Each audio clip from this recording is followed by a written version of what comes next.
groups, right? And when you just stood there and bullshit with a lot of these guys, they were good kids, man. Yeah, yeah. They were doing stupid out there in the street, but a lot of them were just a product of their environment. Yeah. And again, I don't make excuses for criminality, but when you grow up in it and that's all you know, what are your options, man? How are you going to put food on the table? Right? They were doing what they knew. And a lot of them, when you took the time to get to know them, they were smart, right? They were creative. They didn't have direction. The majority of them, they didn't have that figure telling them what was right and wrong and what path to take. They took the path they saw that the guys they were hanging out with took. And that's all they had. And so that's what they were doing. Now, it's kind of a complicated issue, obviously, because when it comes to putting guns on the street, what are you going to do? These guns are killing people, right? So whoever's doing it needs to go.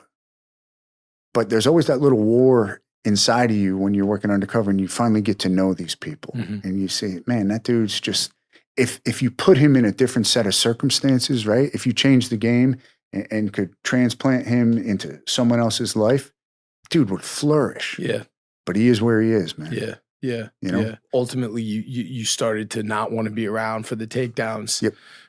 How did that work? And what would it do? What would it do to you to sort of see that? And like, when was the first time you sort of saw that betrayal kind of, in real life? So it was a funny thing in that after the takedowns would happen, the communities were kind of disappointed in us because a lot of them were just coming in there and they had gotten to know us and they were actually, buying our merchandise and they thought, we were good dudes and we had developed relationships and they learned out we're undercover federal agents and it was disappointing to them. And so although we did some good in their community and we took a lot of guns off their streets, there was a personal kind of disappointment. And I was like, yeah, that kind of sucks, right? And as far as the guys we had gotten to know, a lot of it came about because of a lot of the unfair sentencing guidelines for the dope. Back then we're still buying a lot of crack cocaine. And you make a couple buys, you get a guy over 50 ounces, which is not a lot. Right. I was watching these dudes go away for over 20 years, and I was like, damn, the guy who sold me 3 guns just got 3 years. Dude sold me, 52 ounces, and he just got 24 years. And I was like, man, there's something's not right there, right? Something. What do you think that is? Like, how did that play out in your own head and heart? It's funny, when I first got on the job, the big thing was how many years you could get, like how big this, in federally you're sentenced in months, right? Sure. So, it was like that number. You want every guy you got to get like the highest number you could get. And it was almost a pride thing, right? But then when I started working undercover and as you got to know these guys, that kind of hit home and you were like, man, I don't know if that is really going to help society. If him going away for 26 years, is that helping society? We're going to put this guy in prison and pay a lot of money for him to be in prison.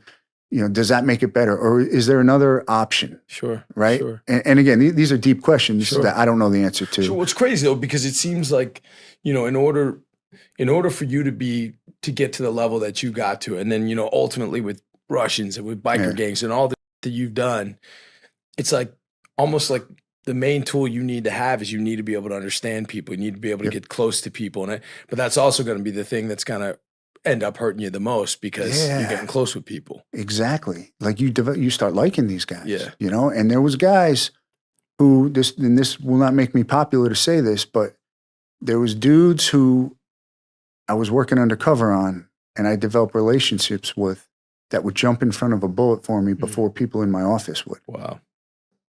And that's how deep it went. And that's why that betrayal, especially toward the end of my career, started cutting a little bit. Can you give me an example of somebody that you got enormously close with and felt that way about? So the guy in Chicago, I went up there on this crazy case that the Crisser was kind of the Geppetto on that case. And he brought me in. And this guy was a member of the Mafia. He was in the Sarno crime family. They call it the Outfit up in Chicago. And he was also an outlaw biker. He was with the Outlaws. And, you know, it was, the trial was called Family Secrets. It was a big deal up there. And he was this is when they realized that the two were working together. These two huge criminal organizations, you know, the Italian Mafia and the One Percenter outlaw biker world, they were working together. So Christer had brought me in to do this undercover. And I was posing as like a down and out MMA fighter up there. It was a wacky case where I brought this dude. He was in Cicero and he owned a Goldberg Jewelers. And I brought these teeth that Christer had gotten with they were gold crowns that had blood stains still on them. And I brought him in there. That was my cold intro to this guy. And it worked, right? Through going there multiple times, eventually I got in the door and it worked. And I ended up just spending a lot of time with this dude. And he was another one of these guys. There was no crime he wasn't into. He was having meetings in his back room with the gangster disciples, the Latin Kings, the Italian Mafia, the outlaws, you name it. He was dealing with all of them. And I just spent a lot of time with him. Like, you know, he introduced me. I met his son. He was a good dad. And he would introduce me to his people, and it meant something to him when he would introduce me because he was almost kind of proud of me. You know what I mean? And there was a night when we were out.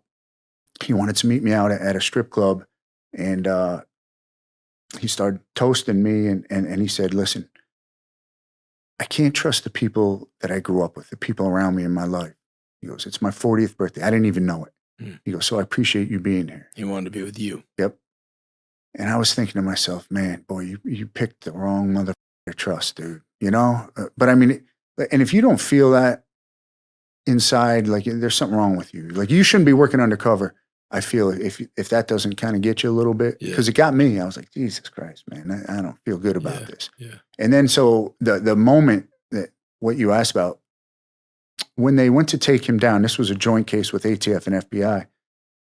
And they wanted to see if they could flip this guy. And I knew that this guy wasn't going to flip, right? I mean, you just know, right? Right. So they had me and my partner Tino, they had us bring him to this hotel room at the Hilton at the O'Hare Airport in Chicago. He thought he was going to meet Hoist Gracie. And he was going to meet a bunch of ATF and FBI agents who had put all the evidence against him in a room, boxes of evidence, because they thought that was going to make an impact. I got him there, and first of all, he had his son with him, and right? So anyway, we get there, and he's not saying, right?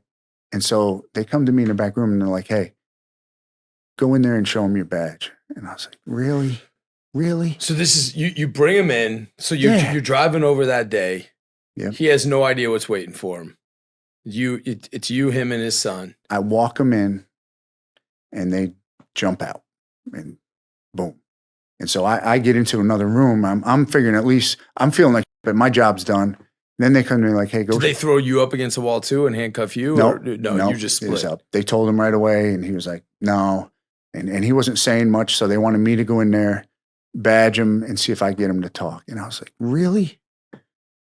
So I go in there, and I show him my badge, and I say, "Hey, Mark, listen." I said, "I just want you to know that, man, this is not personal. I had a job to do. I had an assignment, and I was doing my job, and it's not personal." And he looked up at me, and he goes, "Really?" He goes, "It's not personal." He goes, "I brought you into my family." He goes, "I brought you into my home." He goes, "Every single thing that you have said to me up to this point has been a lie, and it's not personal." Dude, I had nothing to say to that. I had nothing to say to that. I just turned and walked out. And then when he did go to trial, and he got 60 years. I couldn't even look at him in the courtroom, man. It was a tough one, That level of betrayal, had started to become tough on me. But like that level is what I guess is needed though, right? I mean, it's like, sure. Because I mean, if I remember right, there had been numerous agents that had tried to even just gain entrance. I mean, they had been trying forever to get into that shop. And I mean, look, it's like these bigger philosophical questions, right? Like, was he a bad man? Like, what kind of man do you, like, how would you, because I know it's tough, man. Like he's your friend. I talk to my friend Carl about this all the time. It's like some of these guys, it's like, dude, they're my friend, man. And it's like, but what was he doing that you feel, or do you feel that he needed to be taken off the streets? You know, he was sending out robbery crews that were hitting joints. You know, they were knocking off tractor trailers full of flat screens and all that. You know, I mean, there was definitely a level of violence that he was directing. You know, beside just, you know, the drugs and the usual selling of drugs, there was a level of violence that he was into. You know, that's inherent. What he had actually done is it was you know, the mob was putting in these video gambling machines in these businesses, and one business didn't want to play ball, so him and his crew blew the place up with a bomb. So, you know, and it's hard to have any sympathy for a bomber, right? So unless you go into his home and meet his kids, and his wife loved him, his son loved him, right? So again, we were talking, you know, no one's all bad. So it's hard. It's all perspective, I guess, you know, and you can spend a lot of time with a cold-blooded killer and think they're a great guy. yeah. You know, but there's something in them that a dark area you don't want to know about, but everything else is okay. So. You know, one thing I hear from guys who've been on for a long time is like, not many people really want to be cops anymore. No. The kind of people that are coming on are a different breed. You got real work slowdowns. Yep. You got a lot of cops whose hands are tied. You got a lot of like just discontent for the police in general. And I feel like so much of that comes from sort of the natural division and the lack of, honestly, I mean, it's a weird word to use, but like the lack of empathy that's involved, because you don't have people who are either from these communities or who have been bold enough to actually experience it, to see that both things can be true, that you can be you can be engaged in criminal activity, but you can be a good person that wants the best for your family, and that there's some people that are beyond repair. There's some people that just like the crime is too, like we got to get that person off the street. There's some people that maybe potentially you can show another way, and they're just playing the cards that they're dealt. But it's because there's not enough people that have actually rubbed elbows and like been right in there. And the show is called Real Ones, not to be a cheese, but like that's what we have. You know, one thing I really found, I mean, I knew from the second you and I started talking and who your friends are, but you know, who you are in the community, but also in your book, it's like there's a lot of humility and a lot of empathy and a lot of looking at yourself and admitting things that were difficult and admitting mistakes. What do you think about that as far as policing in the culture, and what does it say about somebody who's sort of unable to do that? So if you're unable to do that, if you're unable to look inside and say, and I was for a long time, and say, hey man, maybe I'm not doing things the way I should be doing them, then you're bound to repeat the same mistakes over and over again. Right? And things will never improve with your relationship with the community if you can't step back and say, maybe this isn't the right way, right? Maybe there's another option. So it needs to really, I think, come from both sides, right? So from the community side and from the law enforcement side, to kind of get together and say, all right, listen, there is a happy medium someplace, right? There's a happy medium out there somewhere where, you know, as law enforcement, we can say, all right, we need to change tactics, right? You know, this is old, and this doesn't apply anymore.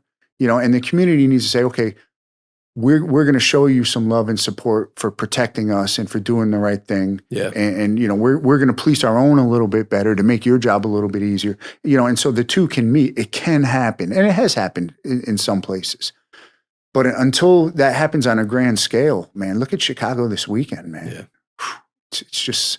We got to get there, man. You know, we got to get there. And it's got to come from both sides. Both sides have to do a little soul searching.